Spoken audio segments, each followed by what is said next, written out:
the first and perhaps only presidential debate this election year, full of attacks, insults, and other excitement between Kamala Harris and Donald Trump. And if there was any takeaway from this, you could say that Kamala Harris did a good job of keeping Trump away from focusing on policy and trying to identify the weaknesses of Kamala Harris. She baited him into talking about a lot of the things that he talks about at his rallies, which have been scrutinized for being either not true or just plain weird, as a lot of Democrats have said. And in particular, talking about the eating of animals because of illegal immigration. Yeah. That is a debunked thing, but Trump went heavy into it after it was brought up by the moderators. There were some other issues at this debate that I think that people could criticize, such as there was so much focus on the rules of the debate going in. There was going to be closed microphones when it wasn't the candidate's turn. Well, they turned them on multiple times.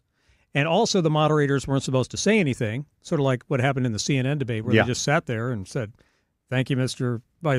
President," all that kind of stuff. They asked the question and then let the candidates do their thing. Not this time. We had both the moderators interrupt or at least react to some of the things that Donald Trump said.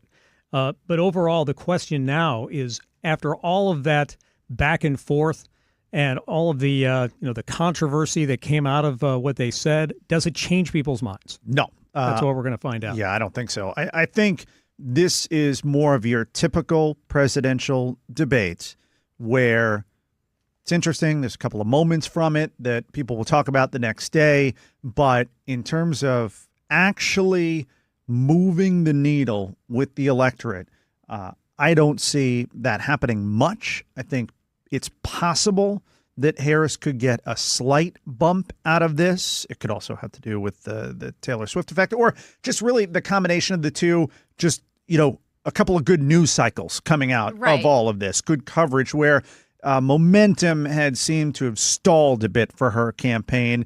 That could re-energize things. What I'll be looking for, in addition to the polling over the next few days, the post-debate polling, the fundraising numbers, what do they come in at? Because that gives you a sense as to the enthusiasm on the ground among the base of both campaigns. And that's going to be key because, driving that high turnout among each base, that could be the difference in the election in those swing states. So those fundraising numbers, I think, are going to be pretty important. Also, we'll see what the ratings are. I think it's going to be a pretty highly rated debate. I took the over on 75 million. Yeah, we'll see. Yeah, I don't know if we'll get there, but I think it'll be right around there. I think in terms of how the candidates performed, look, this was going to be about Kamala Harris and her performance. How would she handle Trump in a situation like this? I think she comes out of this just fine on that front, which is a win for her. And I think her strategy of, in the answers that she gave, which weren't always the answers to the questions that were asked, but in the answers that she gave, she consistently slid something in, like, and I'll play a clip here, like a dig about his rallies. And after this clip, I'll explain why that ended up being important. You will see during the course of his rallies, he talks about fictional characters like Hannibal Lecter. He will talk about windmills cause cancer. And what you will also notice is that people start leaving his rallies early out of exhaustion and boredom. And I will tell you, the one thing you will not hear him talk about is you. If you're Trump going into this debate, you really wanted to make this about your life now compared to when I was in office, specifically the cost of everything and the immigration issue.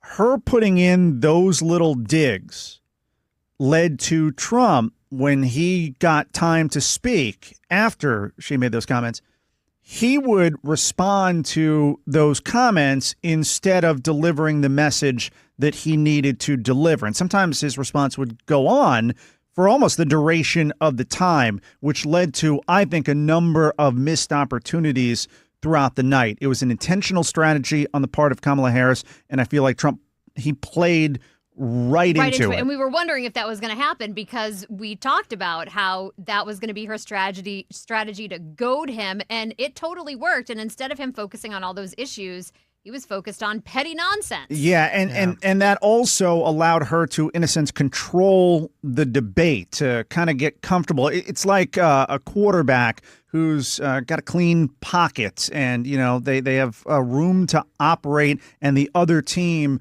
is on their heels. And it was really, I thought, important for Trump to put her on the defensive, because we've seen so much evidence over the years that that's when she isn't at her best, when she's having to answer questions, when the incoming is coming in fast and furious, and she ends up with word salad answers and things like that. She doesn't know what to say. Yeah, we didn't see that last night. So Republican strategists definitely shaking their head this morning, because the last thing they wanted to hear, as far as what people remember coming out of the debate, is Donald Trump talking about the last election being stolen, the crowd sizes at his rallies, and then that whole thing about eating cats and dogs. Right.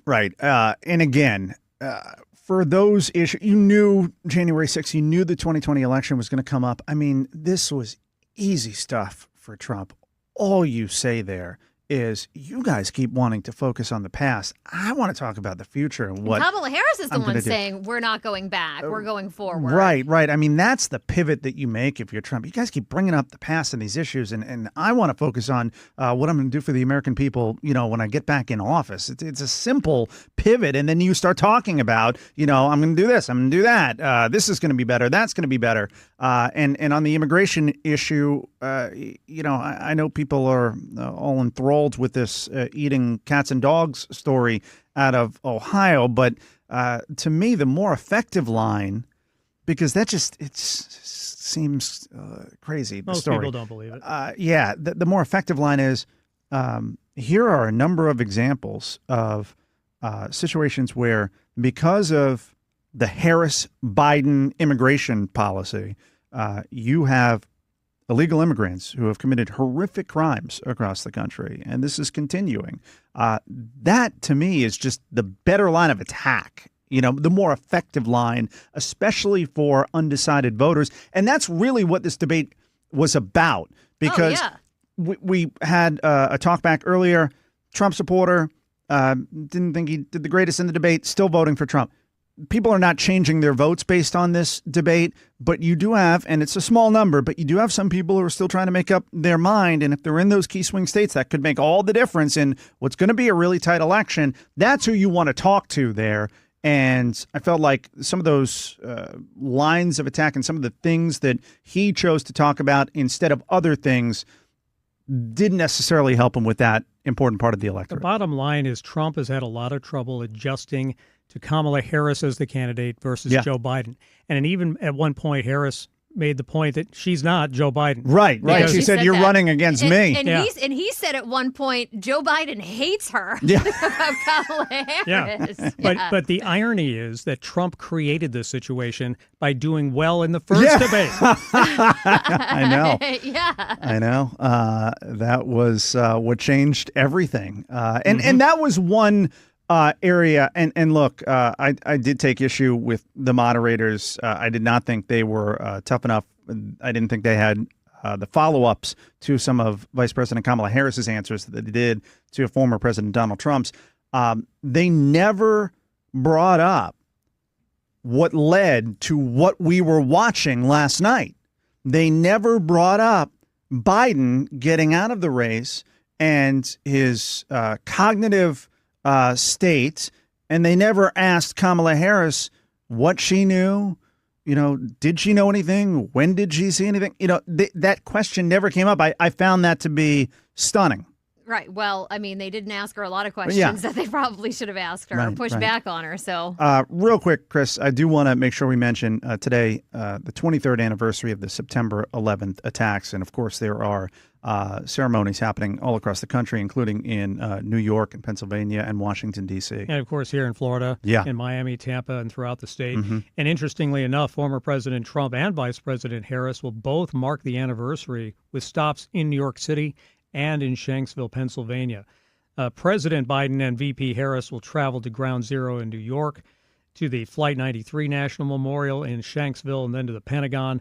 Donald Trump is also going to go to the 9/11 Memorial, and he's going to go to a fire station in New York City, and then he will go to Shanksville for a Flight 93 memorial. Yeah, today really should be about putting all the campaign nonsense aside. I know we're coming out of a debate and all of that, but it should really be about just remembering what took place. And that's why I've said this before, I'll say it again. Foreign policy, if you're not paying attention to how both of these candidates view the United States' role in the world, that's where presidents have the most power. All this domestic stuff that we talk about, a lot of that's got to go through Congress. It's not that simple. Foreign policy is really important. It's just one of those issues that, we kind of gloss over. But September 11th reminds us as to how important it can be. And 9/11, a rare time when the country was unified. Yeah. All right, Chris Trenkman with today's top stories. Chris, thanks so much. Thank you.